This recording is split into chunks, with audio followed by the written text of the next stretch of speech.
It is Tuesday, September 19th. We are fresh off of College Football Week 3, getting ready for College Football Week 4. And my goodness, this is one of the more exciting slates of the year. So many good games coming up. We have pretty much every conference hitting conference play. We also have some exciting out-of-conference matchups as well. So don't be overlooked. If you guys are new to Statletics, what we like to do is just go over some of the biggest games of college football in the week ahead and give our takes on who we think is going to win, where we can find some betting edges and whatnot. So nothing crazy here. We just like to have fun. So before we dive in, Seth, how are we doing? We're doing great. We are finally getting to the point of college football where right before conference play kicks off. It's been a while since I remember seeing a slate this stacked, other than maybe getting into, late conference play where we have all the big names playing each other. I'm excited. The first 3 weeks have been great, but this is the one where we really get to see some of these teams and what they're really made of. Yeah, totally agree. This one is crazy. I was struggling to find enough time to pack all of these crazy games into one. So again, what we're going to do is we're going to go through some of the bigger games of the week, give our favorite picks, why, give some sort of educated breakdown on that as well, and maybe also give you a few sleeper picks as well that we like personally on our books. If you're watching on YouTube, make sure to like and subscribe, and then give your favorite picks as well. We love scanning those comments, seeing what everybody's got cooked up on the books. We do track picks under my account under Harrison Eller at Action Network. So fully transparent on the picks that we make. We do both college football and NFL. We also have an app coming out. So if you want to check out the beta version of it, it has both college football and NFL data in that as well. It's in the comments. Check it out. All right. Week 4, It's all over the place. Florida State goes to Clemson. First time that Clemson has been a home dog in the Dabo Swinney era. They're 2.5-point dogs at their place. Florida State looks great, barring the weird mishap at Boston College last week. I thought they actually were going to lose, but they came out and they spanked LSU. They've looked good up until the Boston College game last week. Clemson struggled. They lost against Duke. They, do not look so good. It seems like there's a power struggle on the offensive side of the ball with Garrett Riley and Dabo right now. Dabo presumably saying that this is Clemson offense. We brought Garrett Riley in to run Clemson's offense. I think that's a big mistake. I think Garrett Riley needs to be freed. But, hey, big game this week nonetheless. ACC marquee matchup. Clemson, 17% of the bets are on Clemson. Only 7% of the money is on Clemson. Subsequently, that means 83% of the bets are on Florida State. 93% of the money is on Florida State. Huge lopsided money pit right there. So with that being said, with that information, Seth, which team do you like this week? Well, Clemson, Florida State. It's funny is because you're the numbers guy, and I always feel good about myself until you tell me stuff like that. I was leaning Florida State. I really like Jordan Travis. And I think Norvell needs that big win this year to get his team to the next level. This is a good one, Clemson on the road. We all thought Ukulele was the problem, but the problem is Clemson's offense still hasn't looked good under Klubnik. This game's kind of tearing me up. I don't know which way I want to go, and especially since you just told me the money side of it. I was leaning Florida State because I know how much this would mean to them in Norvell, but I don't know. I can't even give you an official pick. I don't know which way I'm leaning yet. Yeah, I have to come out and say this. Earlier in the year, I took Clemson to beat Duke and cover outright. So I got burnt badly on that pick, and it's left a bad taste in my mouth by Dabo and the boys at Clemson. But, I was high on this Clemson team for a reason. And unfortunately, I'm going to stick with my big guns there. I think Clemson actually takes one at home. I think they may be a little bit more motivated. I'm hoping that Dabo lets Garrett Riley do his thing because I just don't think the Clemson offense that he's talking about is going to work unless he, unleashes Garrett Riley. The Seminoles defense looks amazing. That's going to be the biggest struggle, but I think that advantage to Clemson being at home here, I think that's big time. Clemson, the biggest struggle that they have is their explosiveness rating on offense. Everything looks fine. They have really good success rate. They have really good rushing attack, but their passing explosiveness is really, really bottom tier right now. It's 1.06 compared to Florida State's 1.59. And that's just not good because we know what Garrett Riley can do. We saw what he did with Max Duggan at TCU. They were one of the most explosive offensive teams in the country. And Clemson undoubtedly has better talent on the offensive side of the ball than TCU did last year. Not saying anything bad about TCU, but if Garrett Riley, if he is allowed to do and call the plays that he wants to call, I think they absolutely can. Now, all of it hinges on that. All of it does hinge on that. So if there's still some sort of, power struggle with Dabo wanting to run the Clemson offense, then I think Florida State wins handily. But I think this is it. I think they have nothing to lose at this point, considering they already lost to Duke. I'm taking Clemson, baby. Give me Clemson to cover the spread. The projections say Clemson wins by 3. Trust the model, trust the process, trust the money. Let's do it. But that's what's exciting. These are the games where we find out what kind of teams these teams really are going to be. I mean, all of this has just been conjecture up to this point. That's why I'm torn. I can't make a decision, but this week 4 right here is going to be I think it's probably going to be one of the best weeks we have all season. I'm very excited. Absolutely. And one of the reasons I think it's going to be the best week is the Colorado goes to Oregon. Oh, yeah. Oregon is 21-point home favorites against Deion Sanders. Is there any team? No, I'm not even going to ask that. It's just like bait. There is no team more polarizing than Colorado, hands down. Actually, last week, the game against Colorado State was the highest streamed game of ESPN's whatever since their ratings, like ever. So that is the Deion Sanders effect. However, it is a 3-touchdown favorite here for Oregon. We saw what Dan Lanning said in a press conference the other week about how he, kind of put him off. He's like, what has Colorado done in the past, decade? They haven't done anything crazy, but man, this is a big spread. But Oregon's talent is just greatly outweighs Colorado, especially without Travis Hunter. I have no official lay here, but we had to talk about it here because, of course, it's the Deion Sanders team. What do you think in this game? What do you think happens and why? So I'm going to go out on a limb here. I'm going to be a little bold. I'm going to say even if Travis Hunter played, I would lean Oregon minus 21. Obviously, we saw Colorado in the first week took down a TCU team that I think we are starting to see is not the TCU team we thought they would be coming into the season. They lost so many crucial pieces to the team last year, as well as their offensive coordinator. They beat Nebraska. We saw Nebraska obviously is on the same train that they've been on. And that Colorado State game, I think, shined a lot of light on the Colorado team we can kind of expect. I think they are going to be better than what we maybe thought they could have been. People before the season were, what was their win total? 3.5 or something like that coming into the season? Yeah.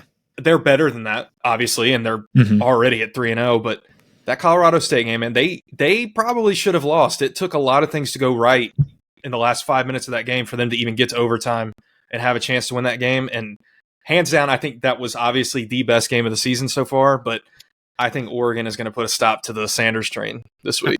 I did too. I think it's actually not going to be a matter of offense that wins this game. I know both teams have a really, really good offense, but I think Oregon's defense may just be a little too good for this Colorado team. And now I'm not saying anything against Shedeur Sanders. I think he is a phenomenal athlete. He is, yeah. Will absolutely succeed at this level and potentially the next level. But considering the pieces that they have right now compared to Oregon's defense is really well put together. Dan Lanning is obviously a defensive guy from Georgia. Their rushing success rate is the key here. Oregon is one of the best teams against the run right now in the Pac-12 with a 0.58 rushing success rate allowed. So I don't think Colorado's going to be able to do anything on the ground. I think they're going to be able to box everything up and then focus on stopping Shedeur Sanders and company. So I think that I agree. I think Colorado wins handily. My model actually has them winning by 28. And looking at the money here, 39% of the bets are on Oregon, but 66% of the money is on Oregon. So majority is on Colorado, but the majority of the public is on Colorado, but the majority of the money is on Oregon. That can sometimes be an indication of sharp money playing on a team. So I'm gonna ride with the money here. I'm gonna ride with the projections as well. Nothing official. I'm not really gonna take it, but if I had to choose, I think I'd go Oregon myself. Mm-hmm. All right. I think this was the matchup I was most excited about. Ohio State goes to Notre Dame, and the line's kind of all over the place a little bit, but the most common one I'm seeing is Ohio State -3, -3.5 on some other big books. But Notre Dame is has impressed me greatly. I think they have made great strides since last year. And the Buckeyes passing game, they struggled at first, but they're finding its groove over the past 2 games. Marvin Harrison has 12 receptions for 286 yards on 3 touchdowns after starting the first game with only 2 catches. I think this offense is finally clicking after a 63-point win last week. But Notre Dame, man, they can hang. The duo between Sam Hartman at QB and Andrik Estime at running back, I think they can produce enough to keep up with Ohio State and make it a fun one. So with it being in South Bend, do you think Ohio State gets it done, or do you think Notre Dame shocks the world? I'm leaning Notre Dame here. I think Hartman is obviously one of the top Heisman guys. I love watching Hartman play, and I ultimately think this is going to be a one-possession game where I think Notre Dame can win outright.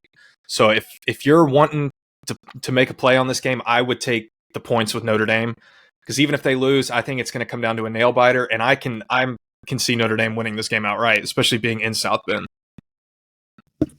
Yeah, I mean, I've struggled with this one as well. This is, I'm not going to do any sort of professional pick on this one. I will absolutely bet on it because I love betting on big games. It just makes it more fun. Of course. And, checking it out a little bit, 46% of the public tickets are on Ohio State. 42% of the public money is on Ohio State. So the majority of the money is on Notre Dame. They believe in them.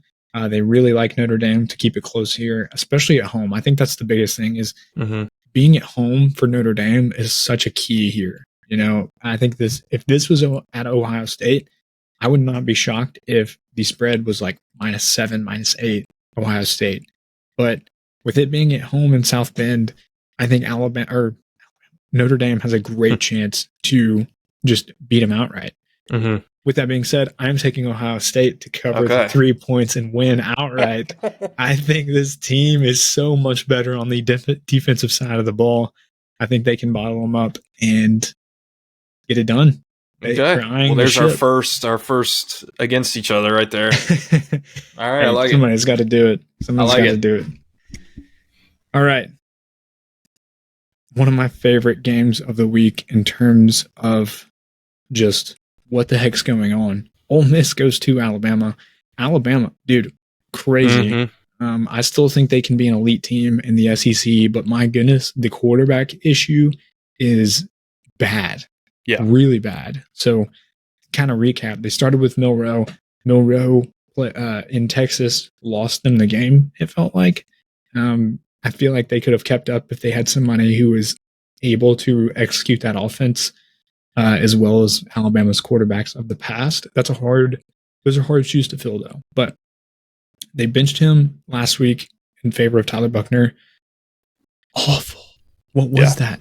South Florida. I mean, I have never seen Alabama, it blows my mind to see him in this state. But Ole Miss comes to Tuscaloosa with a high-powered offense. Can Lane shock the world and get it done against number 13 Alabama? Can they cover the spread of 6.5? What do you think? No, I don't think they can. I'm going to come out and say it.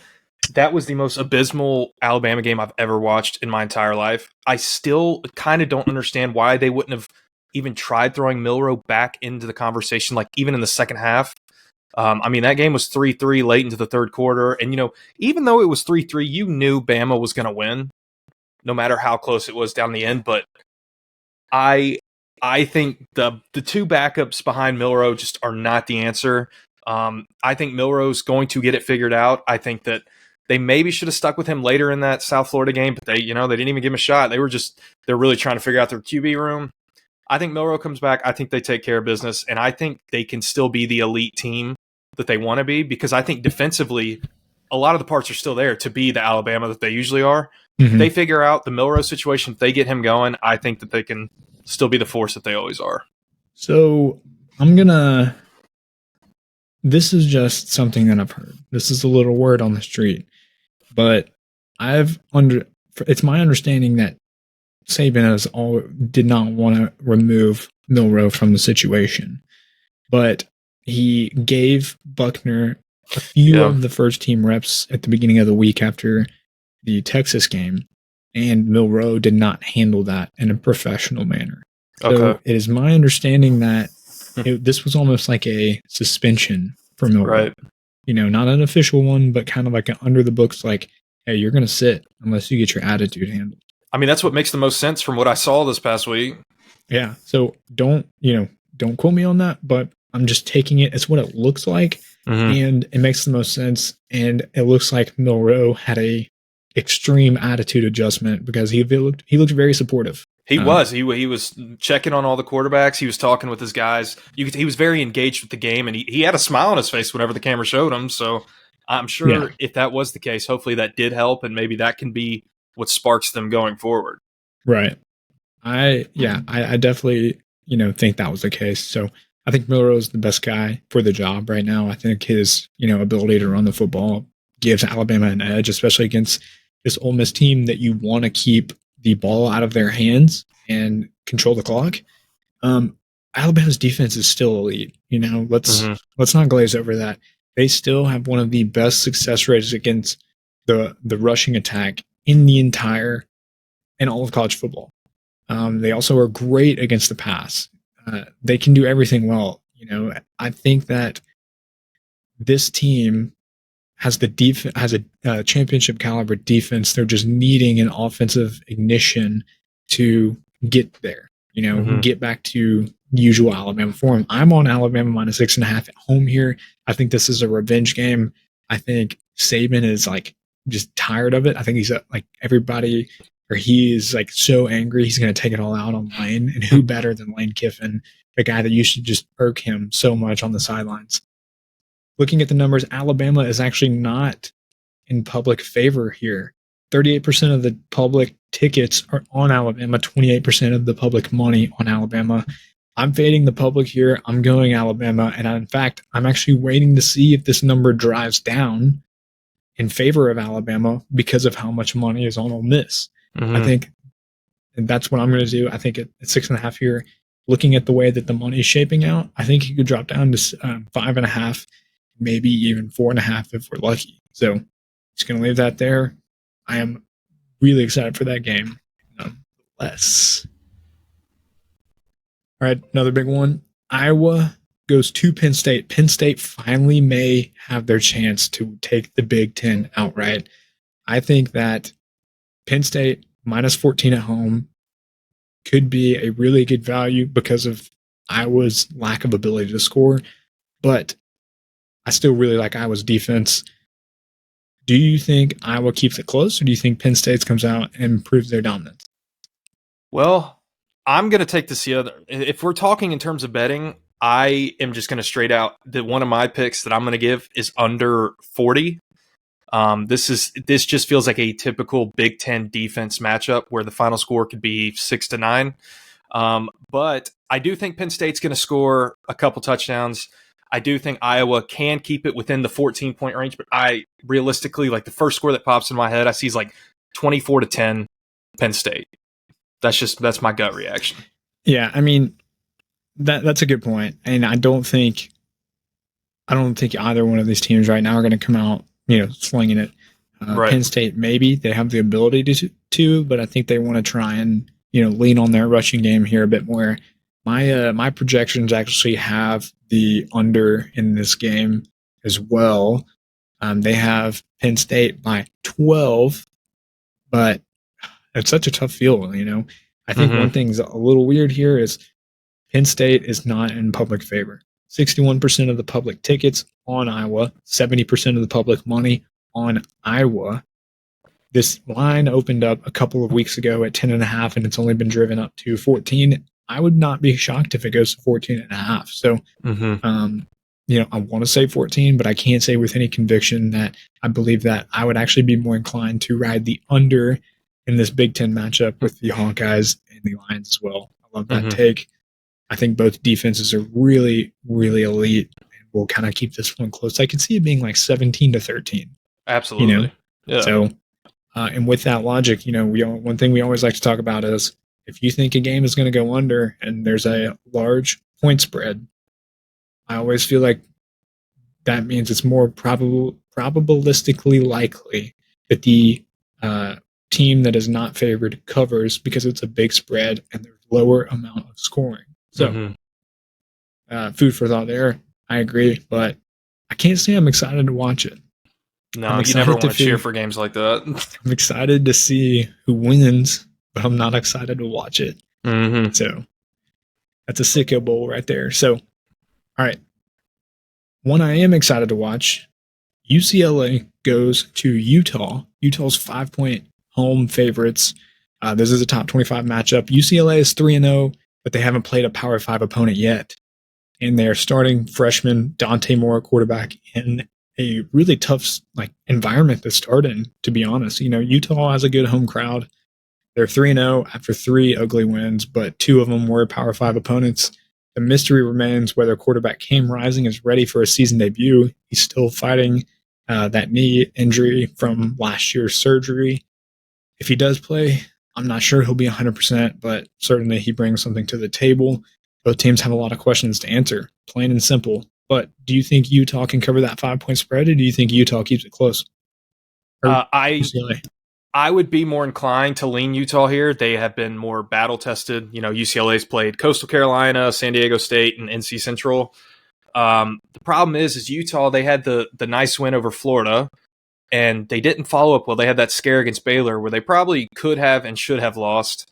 I don't have a good read on either of these teams yet, but if I were going to lean one way, I would definitely lean Utah because they just have had the games, the experience thus far into the season.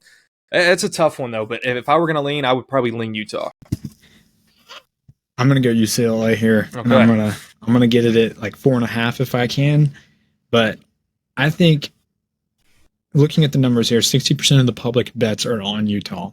However, only 21% of the money is on Utah. So that could be indicative of a little bit of sharp money pouring in on UCLA. And if Cam Rising is not playing, then, who can be sure about anything, really? So right. I'm going to play on Utah or UCLA here because I really like what Chip Kelly's doing there. I think they have a really good team. Depending on Dante Moore, we'll see. But I like UCLA. I like the money. Okay. I track with them. Seth, do you have any more picks for me? Let me hear it. No, but I have a question. So, Memphis, Missouri, 6:30 on Saturday.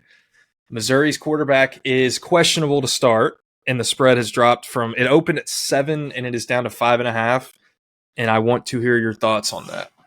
You can get 6.5 still from Memphis on some books. Shop your lines. Actually, last night the Panthers played the Saints, and I got Panthers plus 3.5, and most people got them on 3 for the major books. But shop your lines. Yeah. The backdoor covers are always happening. But I think Memphis can keep it close, and believe it or not, my projections have Memphis losing by 2 and not 7, even accounting for Missouri's starting quarterback. I think it really likes Memphis' offense right now. They have more of a high-scoring game than I would have expected. I think it was 32-30 from what I saw. Okay. But looking at the money, 53% of the public is on Missouri, but 55% of the money is on Memphis. So the public money is actually pouring in on Memphis' side, whereas the public in totality is on Missouri. So if you're somebody like me who likes to follow that kind of stuff, this could be indicative of sharp money coming in on Memphis. Missouri, this could be a trap game. This is a perfect spot. If I was Memphis, I would want Missouri right where I have them, where they're coming off of a top 16 win. and they just rushed the field, whatever, like crazy field goal, which it was crazy. 61-yarder in college. Oh, yeah, that was of. amazing. But I have them right where I want them. It's a trap game. Missouri's looking ahead to SEC play. Memphis undefeated. They're ready to go. They want to prove their worth.